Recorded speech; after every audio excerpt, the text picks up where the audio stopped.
Some memories are like fog, blurry, scattered, and a little bit unreal. But there are some that stay sharp no matter how much time passes. This is one of those memories. I was only 12 when it happened, but the details have stuck with me all these years. My parents have since filled in some of the blanks, and looking back now as an adult, I realize just how strange and terrifying it really was. My name is Lily, and I grew up in a quiet suburb of Bloomington, Indiana. I was an only child, which meant my parents were very hands-on. They weren't overbearing, just very involved. They tried hard to make every holiday and event feel magical, especially Halloween. Every October, they turned our unfinished basement into a makeshift haunted house. It wasn't extravagant, just fake cobwebs, black lights, and a few dollar store skeletons. But it was ours, and the neighborhood loved it. It started as a small event, mostly for family and close friends. But as the years went by, more and more people started showing up. My mom would hand out flyers at my school, and my dad would share posts online. Entry was free, but visitors were encouraged to bring canned goods for the local food pantry. That year, 2017, we had our biggest crowd yet. My older cousins, Dylan, Mark, and Robert, helped run the haunted house every year. They'd dress up, hide in the shadows, and jump out at kids. That year, they all wore creepy clown costumes. Not the colorful kind, but the old-fashioned Harlequin ones with cracked white masks and exaggerated frowns. I remember helping set up early in the day. We hung sheets to make a winding maze, positioned strobe lights, and added a speaker that played looping screams and creaking doors. We even added fog machines for extra atmosphere. That evening, people started showing up around 6 p.m. My dad was at the front collecting food donations, and my mom managed the flow of kids going in and out of the basement. I was supposed to hang out upstairs, but I kept sneaking back down to watch. I liked seeing people get scared. It made me proud of what we'd built. At one point, while watching from the bottom of the stairs, I noticed a man waiting near the entrance of the haunted basement. He didn't have a kid with him. He was tall, maybe in his late 30s or early 40s, and wore a black hoodie with the hood pulled up. He had a paper grocery bag in his arms, and after a short conversation with my dad, he handed it over. My dad thanked him, but the man lingered. He didn't go inside. He just stood there for a moment, then walked away. Later that night, as the crowd thinned out, one of the neighborhood kids came upstairs crying. Her name was Emily. She said one of the clowns had tried to pull her behind a curtain. My mom tried to reassure her, thinking it was just one of my cousins playing too rough, but Emily was shaking. She kept saying the clown had whispered her name, even though she didn't know any of the people running it. That raised some red flags. My parents called my cousins upstairs and asked what had happened. They all denied it. Dylan and Mark had been together the whole time, and Robert was stationed near the fake graveyard setup at the back of the basement. None of them had left their spots. My dad decided to end the haunted house early. He turned off the basement lights and ushered everyone out. Then we did a head count. That's when Robert realized his mask was missing. He had taken it off during a break and left it on a folding chair by the stairs. Now it was gone. The police were called. They searched the basement and the surrounding yard, but they didn't find anything unusual. No signs of forced entry, no stray items, just a missing mask and a lot of unanswered questions. That night, I had trouble sleeping. Every time I closed my eyes, I saw the cracked clown mask. I pulled the blanket up to my chin and kept the nightlight on. Around 2 a.m., I heard something. A gentle tap, then another, then a pause, then scratching. I thought I was imagining it until I sat up and listened carefully. The sound was coming from the basement door at the bottom of the stairs. I shared a room with no one, just my bed, a dresser, and the hallway light spilling through the cracked door. The basement door was visible from my room across the hall. I got out of bed and walked slowly to my bedroom door. I peeked out. The tapping had stopped, but then the handle on the basement door twitched. Just a small movement, like someone trying it gently. I slammed my door shut and ran to my bed. I hid under the covers and didn't sleep until morning. When I told my parents what happened, they checked the locks. Everything was secure. The basement door was still locked from the inside. They tried to convince me it was probably the house settling, or my imagination playing tricks on me after a scary night. Things seemed normal for a few days. School, homework, family dinners, everything went back to routine. Until the following Saturday. I came home from soccer practice, still wearing my cleats, and walked into my room to find something sitting on my pillow. It was the missing clown mask. Worse, it had something written on it in red marker. My name. I screamed. My mom came running, followed by my dad. I showed them the mask, and they both went pale. My dad checked every window and door. Nothing was broken.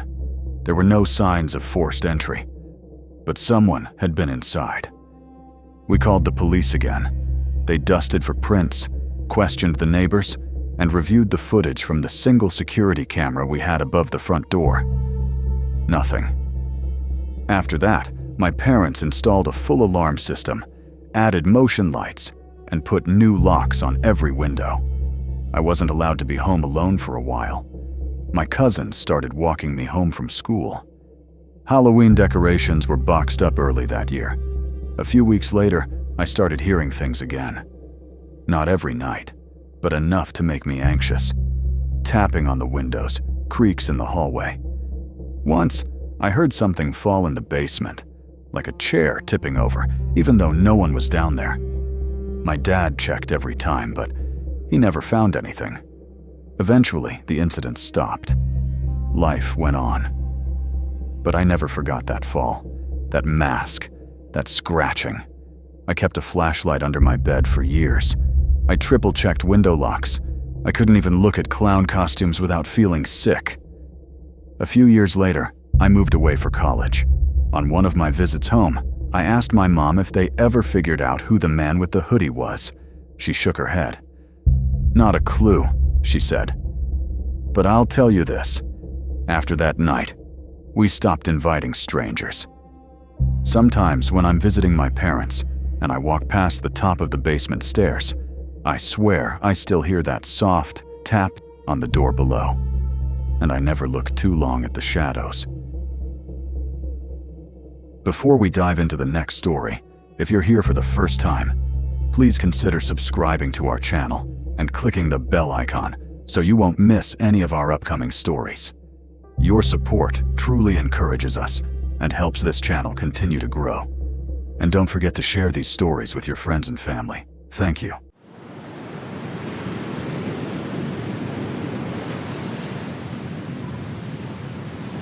When I was 21, I took a part-time job at a small diner in Albany, New York. It was tucked in a quiet corner near a cluster of old shops and warehouses. The place was called Red Line Grill, and it had the kind of worn-out charm that only regulars seem to appreciate. I was desperate to make ends meet, juggling school and rent, and the owner, Frank, didn't ask too many questions, which worked for me. Frank was a large, bearded man in his late 50s, with a crooked smile and a strange tendency to disappear during the late shift. He left most of the closing duties to me. The job wasn't great. Pay was low, the grill was ancient, and everything smelled like decades of fried oil. But it was a paycheck. Everything was relatively normal until I started working the late closing shifts. That's when I began hearing strange noises from the back of the diner, specifically beneath the old storage room. It started subtly, soft creaks and tapping from the floorboards. At first, I chalked it up to old pipes or rodents, but the noises grew more distinct. Some nights, I'd hear shifting, dragging, and low groans, almost like someone was moving around down there. I tried to ignore it, but it was impossible to unhear. I asked Frank about it one night. He gave me a dismissive shrug and said the building was old. makes weird sounds, part of the charm. I mentioned that it almost sounded like it was coming from under the building, but he quickly interrupted, claiming the place didn't have a basement. I found that odd, especially since I had seen small vent grates near the foundation outside, just below ground level. When I brought that up, he got real quiet. Then, with a forced smile, he told me not to worry about old things and to stick to my side of the counter. The way he said it felt final. Too final. I backed off, but curiosity has a way of getting louder when things feel wrong. The next week, the noises started occurring right after closing, when the place was dead silent. The dragging sounds were longer, and I could have sworn I heard a soft cough one night, just as I turned off the fryer. I froze in place, the hair on my arms rising. I didn't tell anyone. I needed the job. But the fear started making my shifts unbearable. I found myself hurrying to finish, always glancing over my shoulder, always double-checking the back room. Then came the night that changed everything. After locking up, I stepped outside into the alley behind the diner to take out the trash. I passed by the side of the building, and one of the vent covers was missing. There was an opening, a dark, jagged space just big enough for someone to crawl through. I knelt down and shone my phone light into the hole. I couldn't see much, just dirt walls and maybe part of a wooden beam. But as I leaned closer, I heard a raspy inhale, like someone had been holding their breath. I jumped back, dropped the trash bag, and ran to my car. I didn't even go back inside. The next morning, I showed up for my shift like nothing had happened. I told myself I imagined it, that it was the wind, but I couldn't let it go. So that night, after Frank left, I decided to look for a door or trap door that might lead underground. I searched the back storage room thoroughly. Most of it was cluttered with boxes of canned tomatoes, expired ketchup packets, and a broken mini-fridge. But behind a stack of old shelving, I noticed a seam in the floorboards. When I moved everything aside, I found a metal hatch, painted the same color as the floor. I stared at it for what felt like an eternity. Then I opened it. A narrow staircase led downward. The air that came up was damp and sour. I was trembling as I stepped down, my phone light cutting through the thick darkness. The space below was a crude, dirt-walled cellar, maybe 10 feet wide, filled with discarded restaurant supplies, crates, and a mattress in the corner. A small bulb on a wire dangled from the ceiling. The bulb was off, but still warm when I touched it. Someone had been down there. Before I could turn around, I heard a whimper behind me. I whipped around, shining my light into the farthest corner. That's when I saw him. A man curled in the shadows, bones visible under his skin, hair matted and tangled. His eyes were wide and bloodshot. He looked like he hadn't seen daylight in years. The moment our eyes met, he screamed and lunged forward. I ran. I slammed the hatch shut behind me and blocked it with crates. I didn't stop running until I reached my car. That night, I barely slept. I kept staring at my phone, wondering if I should call someone. I wondered if he had gotten out. I didn't go back the next day. I called the police anonymously and told them everything I'd seen. I didn't give my name. I couldn't risk it. I just wanted it to be over. A few days later, I drove by the diner and saw yellow tape across the entrance. A local news station reported that a man had been found living beneath the building in inhumane conditions. No charges were filed publicly, but the diner never reopened. I never heard from Frank again. I don't know if he was arrested or just vanished, but something tells me that man in the basement wasn't there by accident. To this day, I still hear the dragging in my dreams, and I'll never trust a locked floor again. For weeks after, I kept checking under my own bed. Any creak, any bump in the night would send my heart racing. I didn't tell many people about what happened, not even my family. What would I say? That I found a prisoner in a hole and my boss just vanished? I started carrying pepper spray everywhere. I changed apartments, I even switched campuses just to be on the other side of town.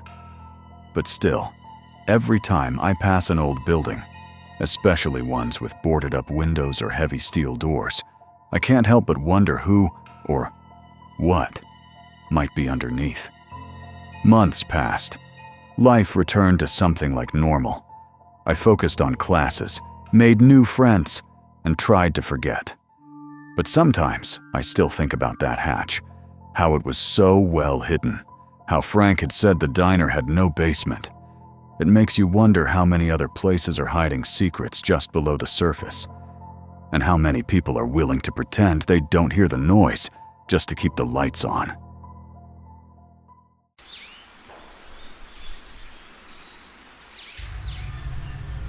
We've had our dog Milo since I was 9 years old. He's a black lab, the kind of dog who's good with kids and bad with strangers.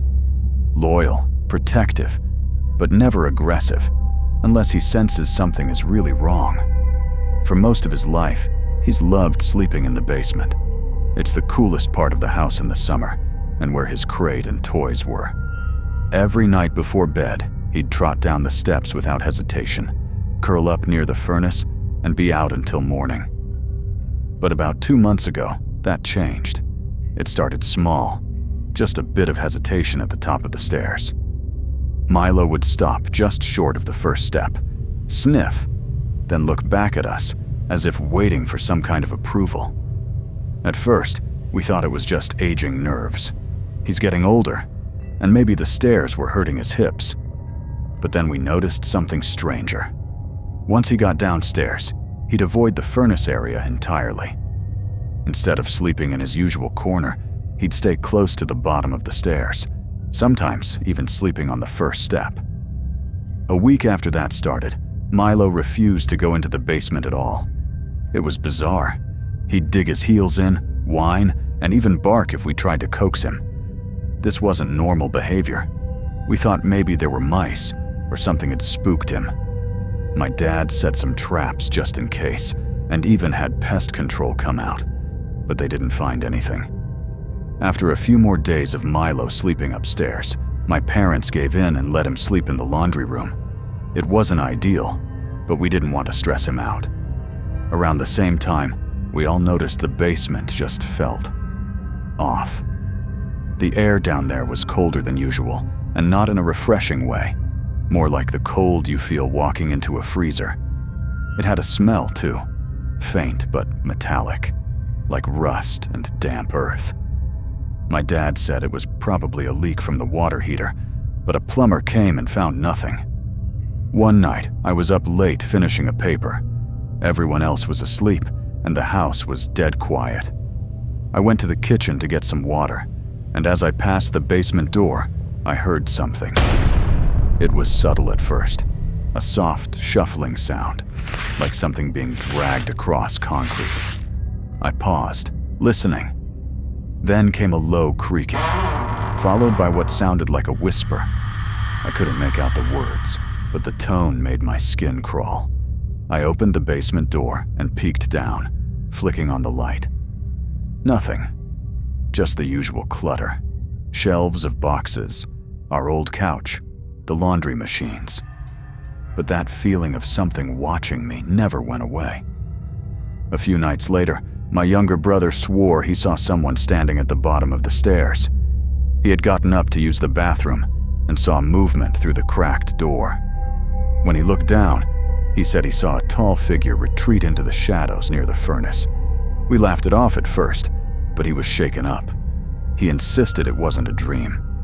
That was when my mom decided to stop sending anyone down there alone. We avoided the basement unless we absolutely had to. Laundry was done during the day, and someone always stood by the door. Still, we chalked it up to overactive imaginations. But Milo refused to even go near the basement door. Then things got worse. One evening, my dad was watching TV in the living room when he heard the sound of something falling. He went to investigate and found that a box of Christmas decorations had tipped over on its own. It wasn't balanced on the edge of a shelf. It was in the middle, surrounded by other boxes. It shouldn't have moved. He stacked everything back, shrugged, and came upstairs. The next morning, the same box was on the floor again. We thought maybe it was moisture making the wood swell, or maybe vibrations from the furnace, but that didn't explain the dragging sounds, the cold spots, or the whispering. My mom began to worry. She brought in a neighbor who used to be a contractor. He checked everything: floor joists, pipes, insulation, all solid. 2 days later, I went down to switch the laundry.